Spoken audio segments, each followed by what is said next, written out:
Good morning, and welcome to another Seize the Day.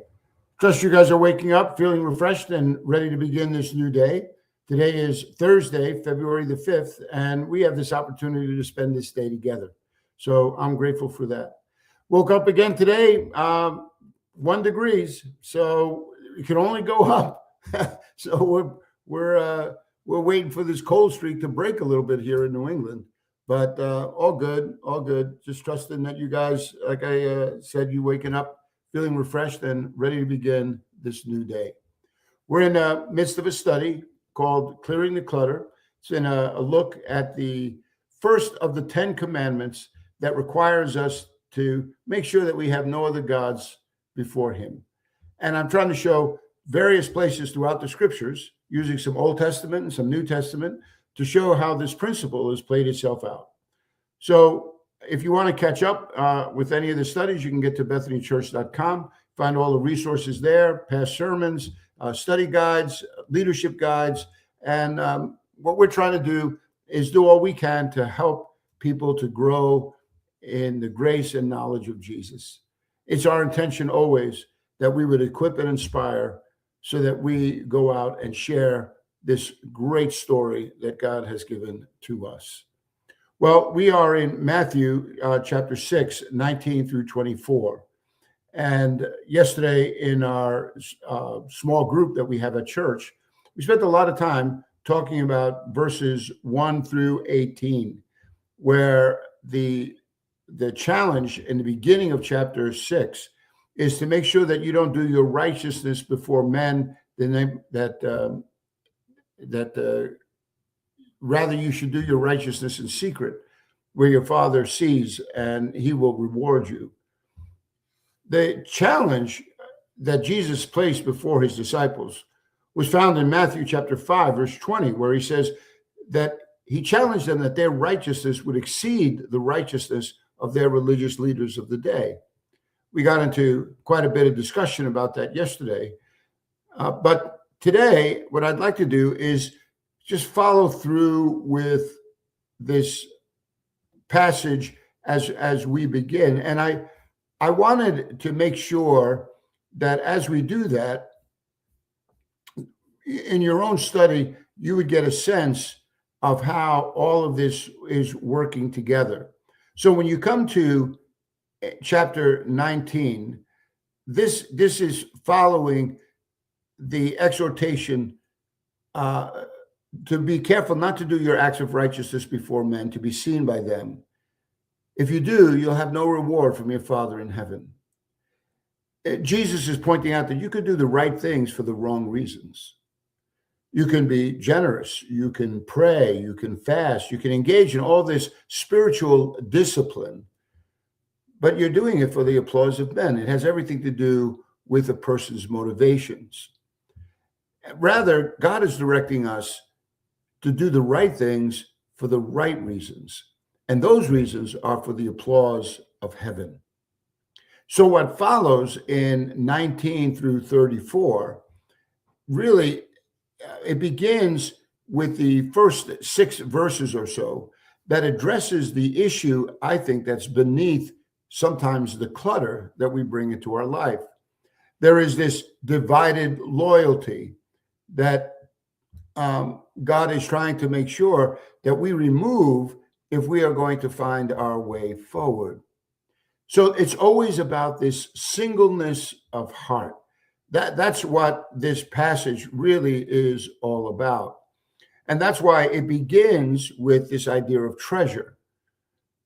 And the treasure, he says, is not to be stored on earth where moth and rust destroy. And that word rust, some of your translations, you have a different word there, but the Greek word there is the word for to eat.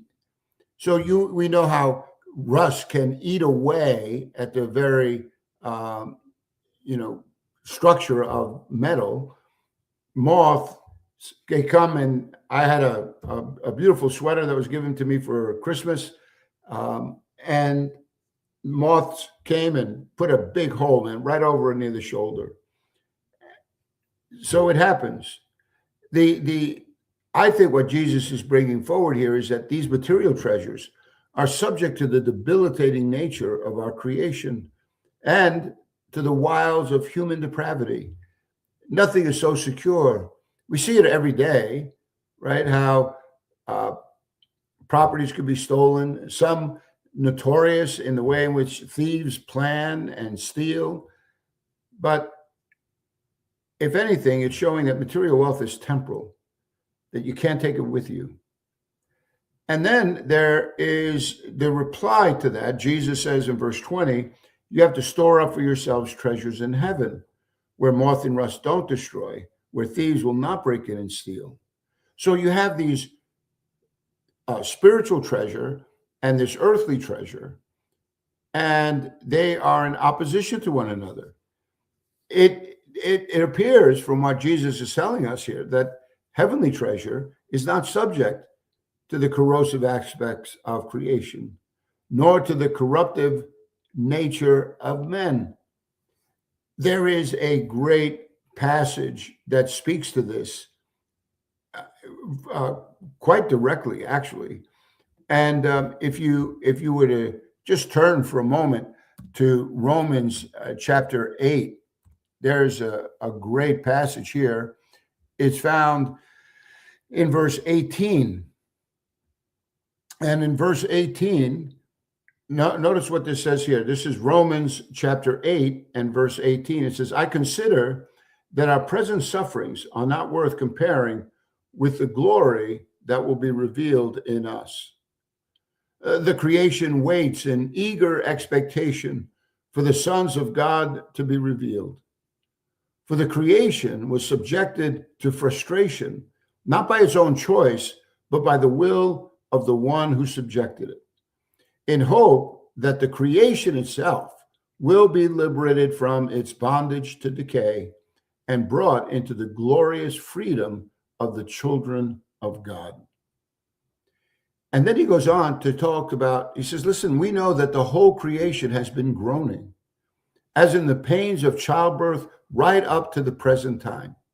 And not only so, but we ourselves have the first fruits of the Spirit grown inwardly as we wait eagerly for our adoption as sons, the redemption of our bodies. For in this hope we were saved. But hope that is seen is no hope at all. Who hopes for what he already has? But if we hope for what we do not yet have, we wait for it patiently. In the same way, the Spirit helps us in our weakness. We don't know what we ought to pray for, but the Spirit himself intercedes for us with groans that words cannot express. And he who searches our hearts knows the mind of the Spirit, because the Spirit intercedes for the saints in accordance with God's will. Boy, that's a mouthful, but this is all about the glory that is yet to be revealed. And what's interesting here, it says that the creation itself is waiting for this day of redemption, that it will be liberated from its bondage to decay. And the creation itself will find that it is also being brought into this freedom that the children of God are going to experience. Because that's what it says. It says the whole creation has been groaning, as in the pains of childbirth. Notice that the groaning here is associated with childbirth, with the pains of childbirth. I can't say that I have personal experience with that, but I have had a look at that up close and personal, as we've had four sons. But the pain of childbirth is a pain of anticipation. Yes, it is painful, but that pain results in the birth of a child. And it's amazing to me how women would want to go through that, many times over. If it was up to men, I think that population would be, reduced to one per family. but but it's the anticipation of this new life that you're going to have. And this is the analogy here. There is a groaning apart, that is a part of life in this broken world. But there is also this expectation that's coming, that it says that we are going to exchange this corrupted, mortal, temporal, for that which is eternal and incorruptible and imperishable. See, this is the redemption of our bodies. And when that happens for us, it's going to happen for creation itself. Everything is going to be redeemed. This is the hope, he says, that we have been saved, in which we have been saved. And so this kind of a future is what is also being spoken of here in the text that is before us. This is the treasure that is now we are placing in heaven, because this heavenly treasure, will not be subject to the corrosive and corruptive aspects of life in the world as we know it, which is also saying something pretty significant. This heavenly treasure, the reason why it's a better alternative than storing up treasures on earth is not because simply of the corrosive aspects of it, but as we saw, you can't take it with you. But heavenly treasure, you can send ahead. This you can take with you. You store it up. And it says one day, when you enter into that kingdom, all the good things that you have done in this life, they are they will speak volumes of the quality of your life on earth. So Jesus reminds us again to make sure that this is that we don't have misplaced treasure. For where your treasure is, there your heart will be also. So if you want to know where your heart is headed tomorrow, all you have to look is at what you treasure today. That's a fair enough question, isn't it? What we consider treasure reveals the state of one's heart. Where your treasure is, there your heart is. So what's capturing your attention and your imagination? What is it that is giving you this eternal perspective right now in your life? Because if we're not careful, we're going to misplace this in the wrong. We're going to place our heart in on the wrong things. So this whole opening is to remind us again that we need to consider what it is that we value. Now, what helps us along with that is what comes next, because misplaced treasure has a tendency of distorting our vision. It's showing that we're not seeing things clearly. So how good is your eyesight? That's a fair question. And so what we're told here is, notice here in verse 22 and 23, it says the eye is the lamp of the body. So if your eyes are good, if the word here is singular, in other words, that the eyes are focused, they are clear.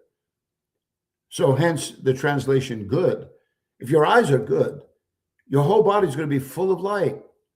But if your eyes are bad, your whole body will be filled with darkness. And if then the darkness if the light within you is darkness, how great is that darkness? See, the eye is the lamp of the body. And we want to make sure that the light that Jesus has brought into our life is lighting us up, that we are walking in this light, because there's so much darkness around us. And however, if your eyes are bad, it says that your life is filled with darkness. And that darkness is seen how? Because I am no longer valuing what God values. I have found that now my eyesight has led me to value that which is temporal, that which is corruptible.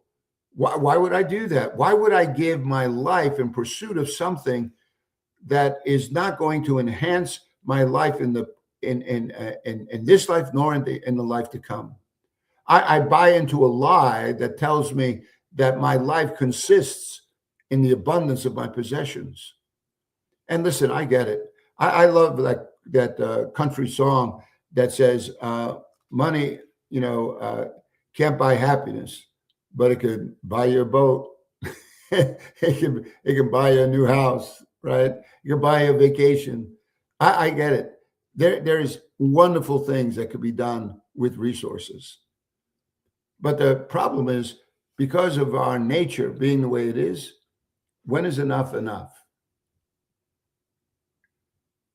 When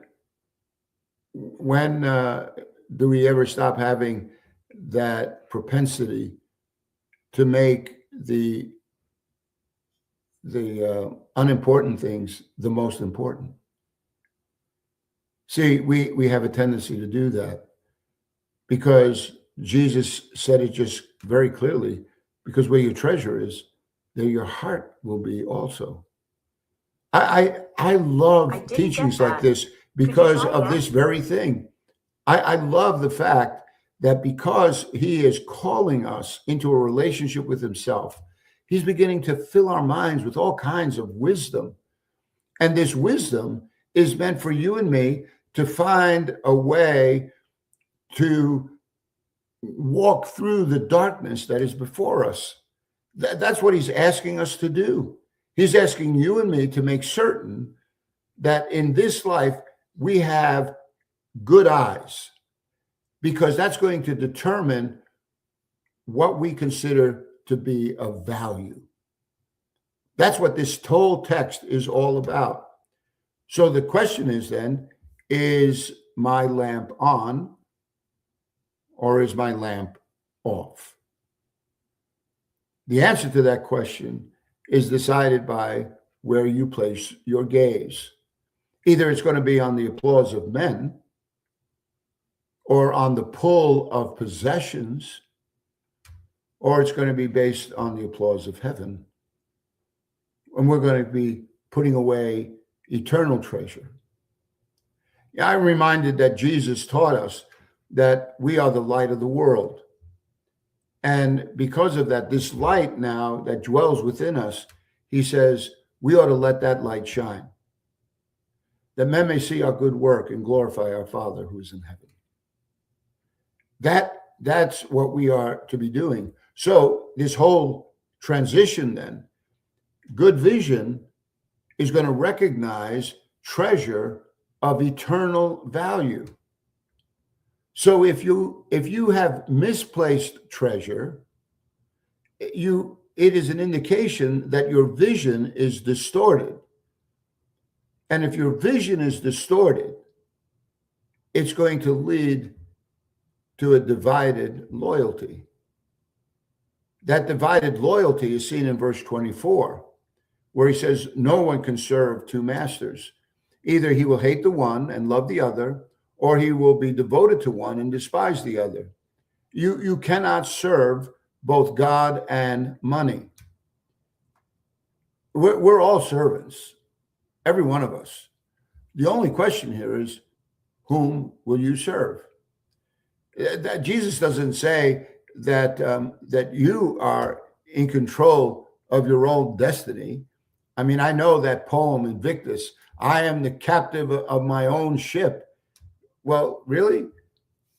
There are many, many factors that get in the way of that. And he's saying here, listen, no one can serve two masters. You're going to serve your appetite or you're going to serve God. Either you're going to hate the one and love the other, or you're going to be devoted to the one and despise the other. You can't do both. A divided heart cannot serve God and mammon. Jesus says it's impossible. So my friends, don't you see what's going on here? Jesus is in this text going all the way back to Matthew 5:20, when he says, your righteousness needs to exceed the righteousness that is on current display from your own leaders. Your walk with God can't be just about,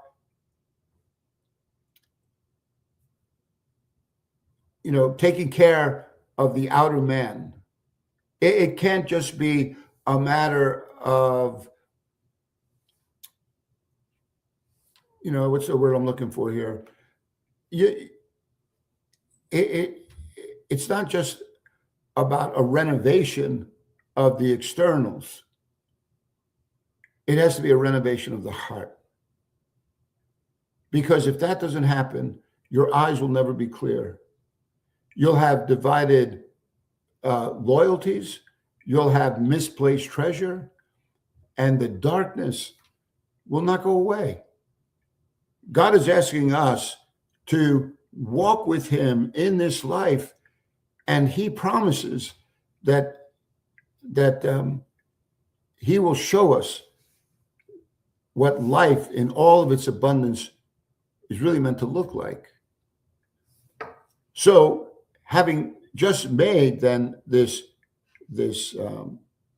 case for a singleness of heart, Jesus now is going to turn and he's going to speak to us a little bit more about this way of life in the kingdom of God. He's going to begin to start teaching us how we are to live. And that is all about a practical kind of godliness that we can take with us every single day that we live. That's why in verse 25, he starts off with this, therefore. See, based on the fact that he is challenging us to make sure that we don't have this divided loyalty, that we are doing our acts of righteousness, not to be seen of men, but to be seen of God. All of verses 1 through 18 was about that, right? Don't give to the needy to be seen of men. Don't pray to be heard of men. Don't fast so that you may appear more godly than you are. All of those things. God says, if that's your motivation, then you'll get your reward. You'll get the applause of men. But if what you're really after is the applause of heaven, then it's going to mean that you have a different criteria by which you go out into this world. That's why you're going to store up treasures in heaven. That's why you are paying attention to the way in which you look out at the world and the reflection that you see in the mirror, because it's all about you now. Your eye has to be clear. There has to be light inside of you. And if that's the case, then it says you're not going to have a divided loyalty. You are not going to have other gods before me, whatever those gods are made of. Materialism or ambition, pride, like you name the list. But God is saying, no. That is not the way I have called you to live out this life. Life is more. And that's precisely then is the way in which God says, okay, so if you really understand that, then how is that affecting the way in which you live? That's why I look at verse 25. It says, therefore I tell you, don't worry about your life. Because most of this storing up of treasure, most of all this preoccupation is because we're worried about this life. And we ought to be concerned about it. I mean, you want to take good care of this vessel that God has given us. I don't want to do anything to diminish it. I want to make sure that I am doing everything I can to keep it in good shape. The older we get, some of the parts, they start wearing out, and it happens to all of us. Lately, it's been showing itself in my life, and but he's saying that shouldn't be your focus of attention, because God knows what you have need of before you even ask him. Isn't that what we just read in the Lord's Prayer in chapter 6, when he says that God knows, the Lord knows what you have need of before you even ask him. So he says, so then why do you worry about your life, what you're going to eat or drink, about your body, what you're going to wear? See, these are the external things. He says life is more than food. Life is more, and he says, and the body is more important than its clothes. It's not the outside, it's the inside. Because it always boils down to divided loyalties. It always boils down to this issue of allegiance. And that's what we're going to look at a little bit more tomorrow. But I think all of us here, we would do well to think about these things, right? And so I just want to tell you, I'm thankful to be a part of this community. The end of last week, I went to a local restaurant, and Pam Holmes, your son, was waiting on us.